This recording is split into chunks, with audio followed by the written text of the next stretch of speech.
ألف لام ميم ذلك الكتاب لا ريب فيه هدى للمتقين مولاي صل وسلم دائما أبدا على حبيبك خير الخلق. Assalamualaikum warahmatullahi wabarakatuh. Sahabatku, orang beriman berdoa, Allahumma inni a'udzubika min fitnatil mahya.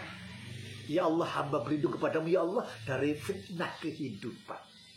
Fitnah kehidupan sangat banyak, salah satunya adalah fitnah makanan. Jadi dampak negatif dari salah memilih makanan. Karena kesehatan manusia itu sangat ditentukan oleh pola hidup, pola pikir, dan pola makan. Berapa banyak orang yang sakit, yang menderita ya di rumah sakit gara-gara salah dalam memilih makanan. Dalam hal ini Allah dan yang maha pengasih, maha penyayang membimbing kita agar kita sehat. Allah menurut firman-Nya dalam surat Abasa 24. A'udzu billahi minasyaitonir rajim. Falyanzuril insanu ila ta'ami. Dalam manusia memperhatikan makanannya, ya, memperhatikan makanannya. Nah, apa saja yang harus diperhatikan? Allah menjelaskan di dalam 4 ayat secara spesifik. Allah menjelaskan wa kullu mimma razaqakumullahu halalan thayyiban. Kita diperintahkan untuk makan yang halalan thayyiban. Tentang perintah makan yang halal thayyiban itu Allah sebut dalam 4 ayat, yaitu surat Al-Baqarah 168, surat Al-Maidah 88, surat Al-Anfal ayat 69, surat An-Nahl 114. Ya, 4 ayat itu menyebut secara spesifik halalan thayyiban. Ya, yang halal juga baik, yang menyelamatkan di dunia dan di akhirat, ya, yang menyehatkan. Ya. Nah, selebihnya tidak hanya sekedar yang halalan thayyiban, tapi juga ya supaya kita makan itu tidak berlebihan.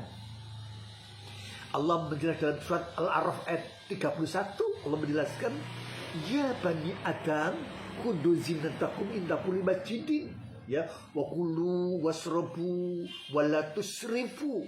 Ya, hai anak Adam, pakailah pakaianmu yang indah ketika memasuki masjid, dan makanlah, minumlah, dan jangan berlebihan.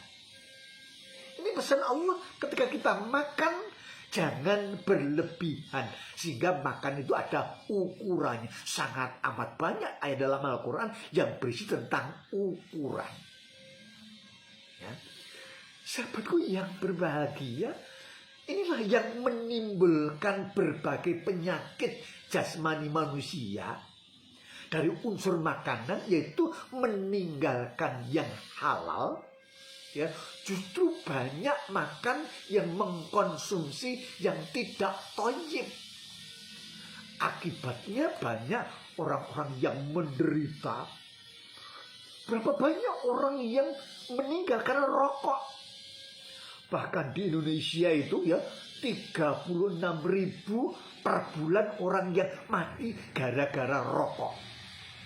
Atau 438.000 per tahun.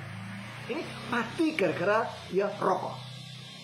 Berapa ribu orang yang mati karena miras, yaitu 50 orang per hari yang mati karena miras. Berapa orang yang sakit karena diare, berapa orang yang menderita karena kolesterol, berapa banyak orang yang mati karena keracunan, berapa banyak orang yang mati karena muntabir, berapa banyak orang yang menderita karena hepatitis A. Berapa orang yang mati ya karena botulisme, itu kurang oksigen atau banyak makanan, mengkonsumsi makanan dalam kalengan. Berapa banyak orang yang terkena infeksi parasit, yaitu makanan-makanan yang kurang higienis. Berapa orang yang terkena penyakit reaksi alergi karena mengkonsumsi makanan yang menggunakan zat pewarna.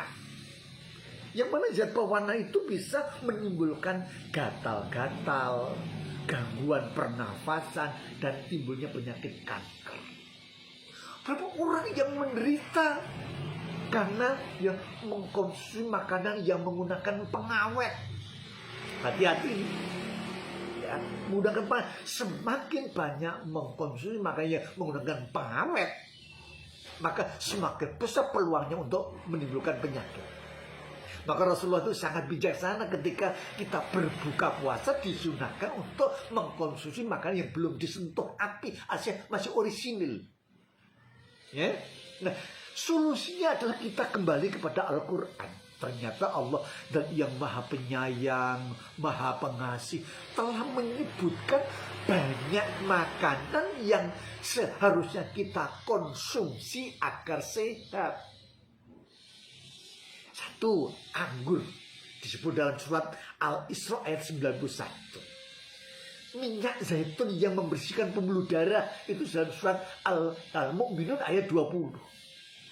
Ya, buah kurma dalam surat Abasa ayat 32. 24 sampai 32. Susu murni ada dalam surat An-Nahl ayat 66. Unggas, ya katakanlah ayam atau bebek dan sebagainya, dalam surat Al-Waqiah 21. Ikan misalnya ikan salmon surat An-Nahl ayat 14, ya. Madu surat An-Nahl ayat 68-69. Timun surat Al-Baqarah 61, ya. Bawang merah, bawang putih gitu ya. Itu surat Al-Baqarah 61, ya. Kemudian delima Al-An'am ayat 99. Kemudian buah tin, ya, surat At-Tin ayat 1. Kemudian juga jahe, ya. Jahe menghangatkan tubuh, ya, dapat menangkal berbagai penyakit, ya. Jahe dalam surat Al-Insan ayat 17. Buah pisang ada dalam surat Al-Waqiah ayat 27 sampai 31. Sayur mayur, ya, dalam disebut dalam surat Abasa ayat surat Abasa ayat 24 hingga 32. Air tawar, air bening gitu ya, putih gitu ya, yang matang, yang hangat gitu, itu dalam surat Al-Mursalat ayat 27. Nah, nama-nama makanan ini adalah yang halalan thayyibah, ya, dan segala makanan yang ya dijauhkan dari pewarna dan pengawet. Maka kita sebagai orang beriman yang fokus hidupnya ingin menghambakan diri kepada Allah, banyak beribadah, agar lancar ibadahnya, badan kita harus sehat. Agar badan kita sehat harus makan yang halalan thayyibah dan tidak berlebihan. Maka hindari makan makanan yang mengandung pewarna, makan-makan yang mengandung pengawet. Mudah-mudahan kita dan keluarga kita sehat walafiat sehingga lancar beribadah.